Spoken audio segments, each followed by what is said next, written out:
ಎಲ್ಲ ನಮ್ಮ ಸೌಜನ್ಯ ಹೋರಾಟಗಾರರಿಗೆ ನಮಸ್ತೆ.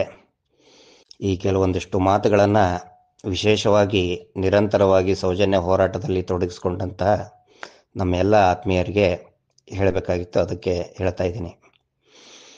ಬೆಳಿಗ್ಗೆ ಮುಂಬೈಂತರ ನಮ್ಮ ಸೌಜನ್ಯ ಹೋರಾಟದಲ್ಲಿ ತುಂಬ ವರ್ಷಗಳಿಂದ ಮಹೇಶ್ ಶೆಟ್ಟಿ ತಿಮ್ಮರೋಡಿಯವರ ಅಭಿಮಾನಿಯಾಗಿ ಕೆಲಸ ಮಾಡ್ತಕ್ಕಂಥ ಒಬ್ಬ ಹಿರಿಯ ಸ್ನೇಹಿತರು ಒಂದು ಮೆಸೇಜ್ ಹಾಕಿದರು.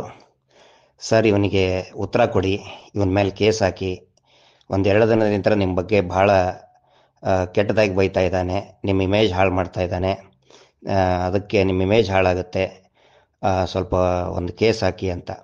ಅದಕ್ಕೆ ನಾನಂದೆ, ಮತ್ತು ಎಲ್ಲರ ಗಮನಕ್ಕೂ ನಾನು ಹೇಳ್ತಾ ಇದ್ದೀನಿ, ನಾನು ಯಾವತ್ತಿಗೂ ಕೂಡ ನನ್ನ ಇಮೇಜು ದೊಡ್ಡದಾಗಲಿ, ನನ್ನ ಇಮೇಜ್ ಚೆನ್ನಾಗಿರಲಿ ಅಂತ ಈ ಕೆಲಸಕ್ಕೆ, ಈ ಹೋರಾಟಕ್ಕೆ ನಾನು ಕೈ ಹಾಕಿಲ್ಲ, ಈ ಹೋರಾಟಕ್ಕೆ ಬಂದಿಲ್ಲ. ಇಲ್ಲಿ ನನ್ನ ಇಮೇಜ್ ಆಗಲಿ, ಆಮೇಲೆ ಮಹೇಶ್ ಶೆಟ್ಟಿ ತಿಮ್ಮರೋಡಿಯವರಾಗಲಿ, ಜಯಂತ್ ಅವರಾಗಲಿ ಯಾರೂ ಕೂಡ ವೈಯಕ್ತಿಕ ಇಮೇಜ್ ಸಲುವಾಗಿ ಹೋರಾಟ ಮಾಡ್ತಾ ಇಲ್ಲ.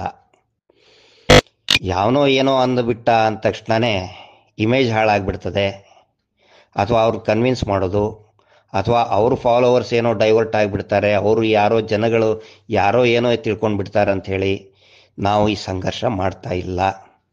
ಯಾಕಂತ ಹೇಳಿದರೆ ಇದು ಇಲೆಕ್ಷನ್ ಅಲ್ಲ, ಅಥವಾ ಒಂದು ಇಮೇಜ್ ಕ್ರಿಯೇಟ್ ಮಾಡಿಕೊಂಡು ಗೆದ್ದಿಯೋದಕ್ಕೆ ಇದು ಬಿಗ್ ಬಾಸ್ ರಿಯಾಲಿಟಿ ಶೋ ಅಲ್ಲ.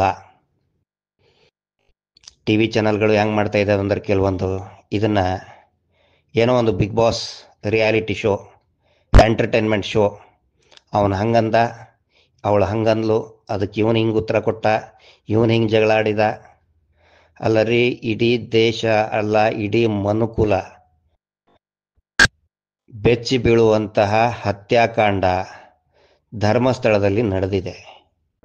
ದಾಖಲೆ ಸಮೇತ ಅನೇಕ ಅನಾಥ ಶವಗಳ ಯಾವ ರೀತಿ ಅನ್ಯಾಯವಾಗಿ ಹೂತು ಹಾಕಿದ್ದಾರೆ, ದಾಖಲೆ ಸಮೇತ, ಪಂಚಾಯಿತಿ ದಾಖಲೆ ಇರ್ಬೋದು, ಅವುಗಳನ್ನು ಸಾಗಿಸಿದಿರ್ಬೋದು, ಇಡೀ ಜಗತ್ತು ನೋಡ್ತಾ ಇದೆ. ಅಂಥ ಒಂದು ಭೀಕರ ಘಟನೆಯನ್ನು ಇವರು ಬರೀ ಒಂದು ಷಡ್ಯಂತ್ರ, SIT ಅವ್ರು ನೋಟಿಸ್ ಕೊಡೋಕೆ ಬಂದ್ಕೊಳ್ಳೆ ಒಂದು ಹಿಂಡು ಬರ್ತದೆ, ಇವ್ರು ನೋಟಿಸ್ ಕೊಟ್ಟರು. ಪಾಪ ಆ ಅನಾಥ ಶವಗಳು, ಅವರ ಸಂಬಂಧಿಕರು ಯಾರಿದ್ದೀರಿ, ಯಾರಾದರೂ ಇದ್ದರೆ ಬಂದು SITಗೆ ದೂರು ಕೊಡಿ ಅಂತೇಳಿ ಈ TV ಚಾನಲ್ಗಳು ಮಾತಾಡ್ತಾ ಇಲ್ಲ. ಗಿರೀಶ್ ಮಟ್ಟಣ್ಣವ್ರ ಹತ್ರ ಯಾವನೋ ಒಬ್ಬನ ಡ್ರೈವರ್ ಇದ್ದಂತೆ, ಆ ಡ್ರೈವರ್ನ ಕುಂದಿರ್ಸ್ಕೊಂಡು ಮಾತಾಡೋದು. ಗಿರೀಶ್ ಮಟ್ಟಣ್ಣವ್ರ ಮನೆಯಲ್ಲಿ ಯಾವನೋ ಒಬ್ಬನ ಕೆಲಸಕ್ಕೆ ಕಸ ಬೆಳಕಿದ್ದಂತೆ, ಅವನು ಕೂತ್ಕೊಂಡು ಮಾತಾಡ್ಸೋದು. ಮಹೇಶ್ ಶೆಟ್ಟಿ ತಿಮ್ಮರೋಡಿ ಅವ್ರ ಬಗ್ಗೆ ಹಿಂದೆ ಯಾವನೋ ಒಬ್ಬನ ಇದ್ದಂತೆ, ಅವನು ಕರ್ಕೊಂಡು ಮಹೇಶ್ ಶೆಟ್ಟಿ ತಿಮ್ಮರೋಡಿ ಕ್ಯಾರೆಕ್ಟರ್ ಬಗ್ಗೆ ಕ್ಯಾರೆಕ್ಟರ್ ಸರ್ಟಿಫಿಕೇಟ್ ಕೊಡೋದು. ಜಯಂತ್ ಟಿ ಅವ್ರ ಮನೆ ಮೇಲೆ ಯಾರೋ ಒಬ್ಬಳಿದ್ಲಂತೆ, ಅವ್ರು ಹೇಳಿದ್ಲಂತೆ ಇವ್ರು ಜಯಂತ್ ಅವ್ರು ಗಾಂಜಾ ಮಾರ್ತಿದ್ರಂತ, ಅದನ್ನ ಸ್ಟೋರಿ ಮಾಡೋದು. ಕ್ಷಮಿಸು ಸೌಜನ್ಯ ಅಂಥೇಳಿ ಎಪಿಸೋಡ್ ಮಾಡಿ ಸೌಜನ್ಯಾಗ ನ್ಯಾಯ ಕೊಡಿಸ್ತೀನಿ ಅಂಥೇಳಿ ಸಿಕ್ಕಾಪಟ್ಟೆ ದೊಡ್ಡ ದಂಧೆ ಮಾಡಿಕೊಂಡು ದುಡ್ಡು ಎಲ್ಲ ವಸೂಲಿ ಮಾಡಿಕೊಂಡು ಅದನ್ನೇ ಒಂದು ದಂಧೆ ಮಾಡಿಕೊಂಡ. ಇನ್ನೊಬ್ಬನು ಸತ್ಯ ಶೋಧನೆ ಮಾಡ್ತೀನಿ ಅಂಥೇಳಿ ನಕಲಿ ಪತ್ರಕರ್ತ ಲೋಫರ್ ರಾಸ್ಕಲ್ ಅವನು ಯಾವನು ಒಬ್ಬನು ಮೊದಲು ಸೌಜನ್ಯಳಿಗೆ ನ್ಯಾಯ ಕೊಡಿಸ್ತೀವಿ ಅಂತ ಸೌಜನ್ಯ ಪರವಾಗಿ ಮಾತಾಡೋದು. ಅವಾಗ ಏನಾಗುತ್ತೆ, ಇವ್ರದ್ದು ವ್ಯೂವರ್ಶಿಪ್ ಜಾಸ್ತಿ ಆಗುತ್ತೆ, ಜನ ಸಹಜವಾಗಿ ನೋಡ್ತಾರೆ, ಒಂದು ಆಶಾಭಾವನೆಯಿಂದ ನೋಡ್ತಾರೆ, ಹೌದಪ್ಪ ಇವನೇನೋ ಒಳ್ಳೇದು ಮಾತಾಡ್ತಾ ಇದ್ದಾನೆ ಅಂಥೇಳಿ. ಆವಾಗ ಡೀಲಿಂಗ್ ಇಳಿದ್ಬಿಡ್ತಾರೆ. ಈಗ ಇನ್ನೊಬ್ಬನು ಬಂದಿದ್ವಿ, ಸೌಜನ್ಯ ಪರವಾಗಿ ಮಾತಾಡೋದು, ಹೋರಾಟದ ಪರವಾಗಿ ಮಾತಾಡೋದು, ಆಮೇಲೆ ಡೀಲಿಂಗ್ ಆಗೋದು, ಆಮೇಲೆ ನಾಳೆ ಇನ್ನೊಬ್ಬನು ಬರ್ತಾನೆ. ಇಂಥ ಐಟಮ್ಗಳನ್ನು ಸೌಜನ್ಯ ಹೋರಾಟ ನೋಡಿಬಿಟ್ಟಿದೆ. ಯಾರು ಗಟ್ಟಿಯಾಗಿರ್ತಾರೆ ಅವರು ಮಾತ್ರ ಉಳಿತಾರೆ. ಆ ನಂತರ ನಾನು ಎಲ್ಲ ನಮ್ಮ ಹೋರಾಟಗಾರ ಸ್ನೇಹಿತರಿಗೆ ಹೇಳ್ತಾ ಇದ್ದೀನಿ, ನಮ್ಮ ಉದ್ದೇಶ, ನಮ್ಮನ್ನು ವೈಯಕ್ತಿಕವಾಗಿ ಯಾರು ಟೀಕೆ ಮಾಡ್ತಾರೆ ಅವ್ರಿಗೆ ಉತ್ತರ ಕೊಡೋದು ನಮ್ಮ ಉದ್ದೇಶ ಅಲ್ಲ, ಅದು ಉದ್ದೇಶ ಆಗಬಾರ್ದು. ನಮಗೆ ಯಾರೋ ಬೈದ್ಬಿಟ್ಟ, ಯಾವನೋ ಅಂದ್ಬಿಟ್ಟ, ಅವನು ಹಂಗೆ ಅಂದಿದ್ದು ಸರಿಯಲ್ಲ, ನಾನು ಸಾಚ, ನಾ ಸತ್ಯ ಹರಿಶ್ಚಂದ್ರ ಅಂತ ಹೇಳೋದು ನಮ್ಮ ಉದ್ದೇಶ ಆಗಬಾರ್ದು. ನಾವು ಸರಿಯಾಗಿದ್ದರೆ ಅದು ನಮಗೆ ಗೊತ್ತಿರ್ತದೆ. ನಾವು ಸರಿಯಾಗಿದ್ದರೆ ಯಾವನು 100 ಮಾತಾಡಿದರೂ ಕೂಡ ತಲೆನೇ ಕೆಡಿಸ್ಕೊಳಕ್ಕೆ ಹೋಗ್ಬಾರ್ದು. ಅದಕ್ಕಾಗಿ ನಾವು ಯಾರು ಕೂಡ ತಲೆ ಕೆಡಿಸ್ಕೊಂಡಿಲ್ಲ. ಇನ್ನು ಯಾವನೊಬ್ಬ ಹೇಳ್ತಾ ಇದ್ದಾರೆ ಈ ಡ್ರೈವರ್ ಅಂತ, ನನ್ನ 5 ವರ್ಷದಿಂದ ಪರ್ಮನೆಂಟ್ ಡ್ರೈವರ್ ಅಂತ ಯಾರೂ ಇಲ್ಲ, ಸಂಬಳ ಕೊಟ್ಟು ನಾ ಯಾವ ಡ್ರೈವರ್ನು 5 ವರ್ಷದಿಂದ ಇಟ್ಕೊಂಡಿಲ್ಲ.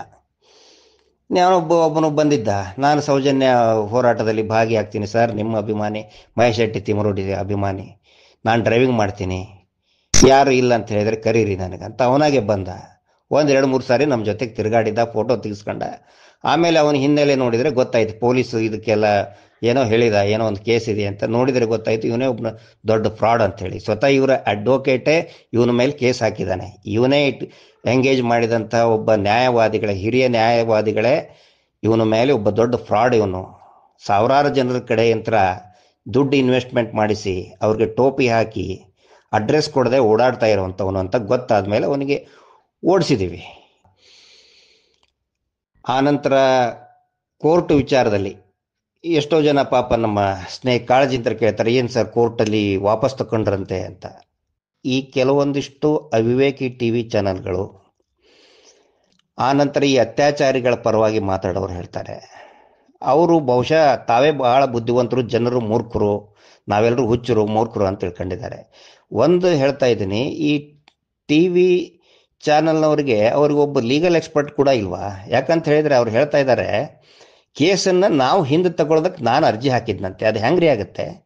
ಒಂದು ಕ್ರಿಮಿನಲ್ ಕೇಸು, ಫಾರ್ ಎಕ್ಸಾಂಪಲ್ ನಾನು ಯಾರ್ದಾದ್ರೂ ವಿರುದ್ಧ ಒಂದು ಕೇಸ್ ನಾನು FIR ಮಾಡಿದರೆ, ಆ FIR ಆದಮೇಲೆ ವಾಪಸ್ ತಗೊಳ್ಳೋದಕ್ಕೆ ನನಗೆ ಅವಕಾಶವಿಲ್ಲ. ನಾನ್ ಕಾಗ್ನೈಸಬಲ್ ಕೇಸ್ ಅಂದರೆ ಗಂಭೀರ ಅಲ್ಲದಂಥ ಪ್ರಕರಣದಲ್ಲಿ NCR ಆದಾಗ ಮಾತ್ರ ಅವಕಾಶ ಇದೆ ಹೊರತು, ಯಾವಾಗ FIR ಆಗಿರುತ್ತೋ ನಾನೇ ಒಬ್ಬರ ಮೇಲೆ ದೂರು ಕೊಟ್ಟರೆ ನನಗೇ ವಾಪಸ್ ತಗೊಳ್ಳುವಂಥ ರೈಟ್ಸ್ ಇಲ್ಲ. ಅಂಥದ್ರಲ್ಲಿ ಆ ಚಿನ್ನಯ್ಯ ದೂರು ಕೊಟ್ಟರೆ ಆ FIRನ ವಾಪಸ್ ತಗೊಳ್ಳೋದಕ್ಕೆ ನನಗೆ ಎಲ್ಲಿ ಪ್ರೊವಿಷನ್ ಇದೆ, ಯಾವ ಕಾನೂನಿದೆ, ಮತ್ತು ನಾನು ಯಾಕೆ ವಾಪಸ್ ತಗೋಬೇಕು ಅದನ್ನು? ಇದ್ರ ಬಗ್ಗೆ ಪೂರ್ತಿಯಾಗಿ ನಮಗೆ ಆಪತ್ ಬಾಂಧವರಾಗಿ ಬಂದಂತಹ ಬಾಲನ್ ಸರ್ ತುಂಬ ಚೆನ್ನಾಗಿ ಅನೇಕ ಟಿ ವಿ ಚಾನಲ್ನಲ್ಲಿ ಉತ್ತರ ಕೊಟ್ಟಿದ್ದಾರೆ. ಅದ್ರ ಬಗ್ಗೆ ಅವರು ವಿಶ್ಲೇಷಣೆ ಮಾಡ್ತಾ ಇದ್ದಾರೆ.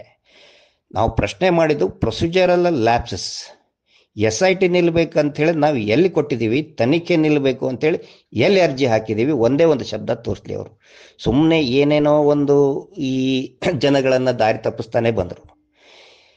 ಯಾರು ವಿರುದ್ಧ ಹೋರಾಟ ಮಾಡ್ತಾರೆ, ಯಾರು ಬಲಿಪಶುಗಳಾಗಿದ್ದಾರೆ ಅವ್ರನ್ನೇ ಆರೋಪಿಗಳನ್ನಾಗಿ ಮಾಡ್ತಾ ಬಂದರು. ಈಗ ಸಾರಿನೂ ಕೂಡ ಅದನ್ನೇ ಮಾಡ್ತಾ ಇದ್ದಾರೆ. ಆದರೆ ಅವ್ರ ಕಡೆಯಿಂದ ಅದು ಆಗ್ತಾ ಇಲ್ಲ. ಹೀಗಾಗಿ ಹತಾಶರಾಗಿ ಇನ್ಯಾವುದೋ ಕಡೆ ಬಯಸೋದು, ಇನ್ನೇನೇನೋ ಹೇಳೋದು.